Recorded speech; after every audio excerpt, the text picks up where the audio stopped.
Hello, ഇന്ന് നമുക്ക് നെല്ലിക്ക കൊണ്ട് ഒരു വെറൈറ്റി ഐറ്റം തയ്യാറാക്കി വെക്കുമല്ലോ. ഇപ്പം നെല്ലിക്കയ്ക്ക് കുറച്ച് വിലക്കുറവുണ്ട്.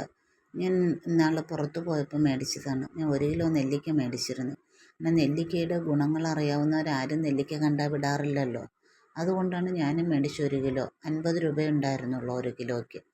അതിൽ നിന്ന് കുറച്ചെടുത്തിട്ട് ഞാൻ ഇങ്ങനെ ചെയ്യുകയാണ് ചെയ്തത്. ഇതിൻ്റെ മുമ്പ് ഞാൻ ഈ നെല്ലിക്ക കൊണ്ട് വേറൊരു വീഡിയോ ഇട്ടിട്ടുണ്ട്. അടിപൊളി ഒരു അച്ചാറിൻ്റെ വീഡിയോ ഞാൻ ചെയ്തിട്ടിട്ടുണ്ട്. അത് കാണാത്തവർ ഒന്ന് കണ്ടു നോക്കണേ. ഇപ്പം ഞാൻ അതിൽ നിന്ന് തന്നെയാണ് കുറച്ച് നെല്ലിക്ക മാറ്റി വെച്ചിരുന്നത്. അത് ഞാൻ ഇങ്ങനെ കഴുകി വെള്ളമൊക്കെ തോർത്തി എടുത്തിട്ട് ഇങ്ങനെ ഒന്ന് ഗ്രേറ്റ് ചെയ്തെടുത്ത്. ഇത് കുറച്ച് നന്നായിട്ട് വിളഞ്ഞ നെല്ലിക്കയാണ് കേട്ടോ. ഇത് ഗ്രേറ്റ് ചെയ്യാൻ ഒരു പാടുമില്ല, ഈസി ആയിട്ട് നമുക്ക് ചെയ്തെടുക്കാൻ പറ്റുമോ. ഞാൻ ആദ്യം ഗ്രേറ്റ് ചെയ്തപ്പോൾ വിചാരിച്ചു ഭയങ്കര ബുദ്ധിമുട്ടായിരിക്കും എന്നാണ് കരുതിയത്.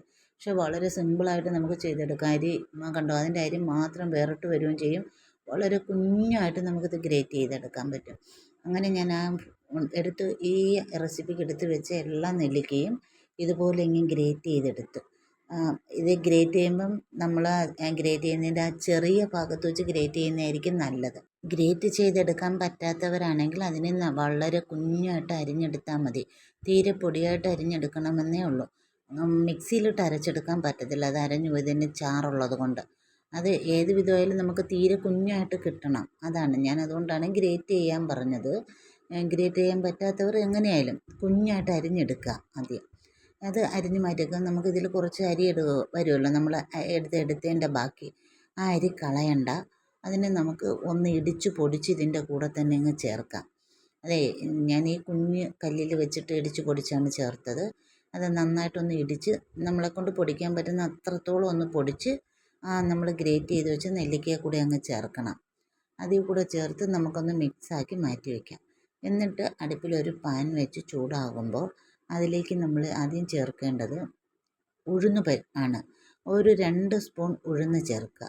2 സ്പൂൺ ഉഴുന്ന് ചേർത്തിട്ട് അതിലേക്ക് പിന്നെ ഒരു 3 സ്പൂൺ പയർ പരിപ്പാണ്, അതായത് മൂങ് ദാൽ എന്ന് പറയുന്നത്, അത് ചേർക്കുക. അതും കൂടെ ചേർത്ത് നന്നായിട്ട് വറുക്കണം. അതിനോടൊപ്പം തന്നെ 1 സ്പൂൺ മല്ലിയും കൂടെ ചേർക്കണം.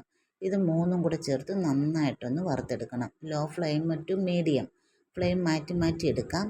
അതൊന്ന് പരുവത്തിൽ മൂത്ത് വരുമ്പോഴേക്കും അതിൽ നമുക്ക് എരിവിനാവശ്യമായ വറ്റൽമുളക് കൂടെ ചേർക്കാം.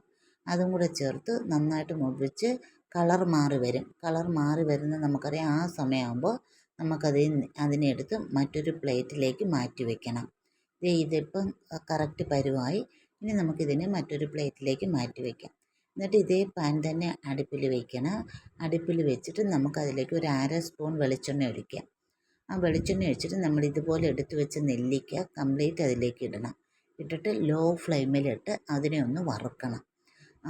പെട്ടെന്ന് തന്നെ നെല്ലിക്കയുടെ വെള്ളം അങ്ങ് വറ്റിക്കോളും. ആ എണ്ണ ഒഴിക്കുന്ന എന്താണെന്ന് വെച്ചാൽ കുറച്ച് ടേസ്റ്റി ആവാനാണ്. എണ്ണ ഇല്ലാണ്ടും ഇതിനെ ഒന്ന് വറുത്തെടുത്താലും മതി. ഫ്രൈ പാനാണ്, നോൺ സ്റ്റിക്കിൻ്റെ ഫ്രൈ പാനാണെങ്കിൽ എണ്ണ ഇല്ലാണ്ട് നമുക്ക് അതിലിട്ടൊന്ന് വറുത്തെടുക്കാൻ പറ്റും. ഞാനിപ്പോൾ ഇതിലായതുകൊണ്ടാണ് ഒരല്പം എണ്ണ ഒഴിച്ചിട്ട് വറുത്തെടുക്കുക. ഒരു 5-10 മിനിറ്റ് വേണ്ടി വരുന്നത്. 10 മിനിറ്റ് ആയില്ല, എന്നാലും ഒരു 5 മിനിറ്റൊക്കെ എടുക്കും നന്നായിട്ട് ലോ ഫ്ലെയിമിലിട്ട് വറുത്തെടുക്കുമ്പോൾ. അത് നന്നായിട്ട് ഇതേപോലെ വറുത്ത് നമ്മൾ തവി കൊണ്ടൊന്ന് ഉടച്ചൊടിച്ച് കൊടുത്ത് വറുത്തെടുക്കണം.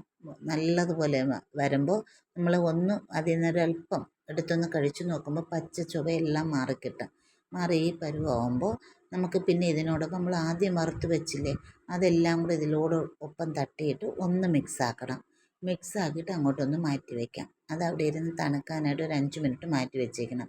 പിന്നെ നമുക്ക് ഇതിലേക്ക് ആവശ്യമായ ഉപ്പ് നെല്ലിക്ക മൂത്ത് വരുന്ന ഘട്ടത്തിലോ അല്ലെങ്കിൽ നമ്മളിത് മിക്സിയുടെ ജാറിലേക്ക് ഇടുന്ന ഘട്ടത്തിലോ നമ്മളിതിലേക്ക് ചേർത്ത് കൊടുക്കണം. തണുത്ത് കഴിയുമ്പോൾ നമുക്കത് മിക്സിയുടെ ജാറിലേക്ക് ഇട്ടിട്ട് നമുക്കതിനെ ഒന്ന് പൊടിച്ചെടുക്കാം. വളരെ നന്നായിട്ട് തന്നെ ഇത് പൊടിഞ്ഞു വരും. പക്ഷെ ഞാൻ അത്രയും നേർമയായിട്ട് പൊടിച്ചില്ല. ഒരു കുഞ്ഞു തരിതരിപ്പായിട്ടാണ് ഞാൻ പൊടിച്ചത്. കാരണം ആ കുഞ്ഞു തരിതരിപ്പാണ് എനിക്കിഷ്ടം. ചമ്മന്തിയൊക്കെ തയ്യാറാക്കുമ്പോൾ അങ്ങനെ കിട്ടുന്നതാണ് ഇഷ്ടം. ആ രൂപത്തിൽ ഇതേപോലെ ഒരു കുഞ്ഞു തരി അതിലുണ്ട്. ആ രൂപത്തിൽ ഞാൻ പൊടിച്ചെടുത്തിട്ട് അത് പൊടിക്കുമ്പോൾ കുറച്ച് ചൂടാവുമല്ലോ ജാറ്. അപ്പോൾ ഇതിൻ്റെ പൊടിച്ചെടുത്ത മാവിന് ഒരു ചൂടുണ്ടാവും. അതുകൊണ്ട് അത് നമുക്ക് വേറൊരു പ്ലേറ്റിലേക്ക് തട്ടിയിട്ട് ഒന്ന് ചൂടാറാനായിട്ട് വയ്ക്കാം. ആറിയതിന് ശേഷം നമുക്കിതിനെ ഒട്ടും നനവില്ലാത്ത ഒരു ടിന്നിലിട്ട് അടച്ച് സൂക്ഷിച്ചാൽ നെല്ലിക്ക കൊണ്ടുള്ള അടിപൊളി ചമ്മന്തി റെഡിയായി. ഇനി ഈ ചമ്മന്തി നമുക്ക് ചോറിനോടൊപ്പം കഴിക്കാൻ എടുക്കുമ്പോൾ ഇത് നമുക്കിനി ടിന്നിലിട്ട് അടച്ച് സൂക്ഷിക്കാവുന്നതാണ്. ചോറിനോടൊപ്പം എടുക്കുമ്പോൾ വേണമെങ്കിൽ അതിലല്പം വെളിച്ചെണ്ണ ഒഴിച്ചിട്ടെടുക്കാം. അല്ല തേങ്ങയോടൊപ്പം ചേർക്കണമെങ്കിൽ തേങ്ങ തിരുകിയിട്ട് തേങ്ങാ ചമ്മന്തി തയ്യാറാക്കുമ്പോൾ അതിനോടൊപ്പം ഇതിൽ നിന്ന് ഒരു സ്പൂണും കൂടെ ഇട്ട് തേങ്ങാ ചമ്മന്തി തയ്യാറാക്കിയാലും മതി. ഏത് രീതിയിലെടുത്താലും ഇത് ഭയങ്കര ടേസ്റ്റിയാണ്. ഞാനാണെങ്കിൽ എണ്ണ ഇല്ലാണ്ടാണ് ചോറിനോടൊപ്പം എടുത്തത്. ചോറെടുത്തിട്ട് ഇതിൽ നിന്ന് അല്പം എടുത്ത് ചോറിലിട്ട് വിരവി കഴിക്കുകയാണ് ചെയ്തത്. എനിക്ക് എണ്ണയുടെ ആവശ്യം വന്നില്ല. എണ്ണ വേണമെന്നുള്ളവർക്ക് അല്പം എണ്ണയും കൂടെ ചേർത്തെടുത്ത് കഴിക്കാവുന്നതാണ്. എങ്ങനെയുണ്ട് ഈ നെല്ലിക്ക ചമ്മന്തി? വീഡിയോ ഇഷ്ടമായെങ്കിൽ ലൈക്ക് ചെയ്യാൻ മറക്കല്ലേ. സബ്സ്ക്രൈബ് ചെയ്യാത്തവർ ചെയ്ത് ഒന്ന് സപ്പോർട്ട് ചെയ്യണേ.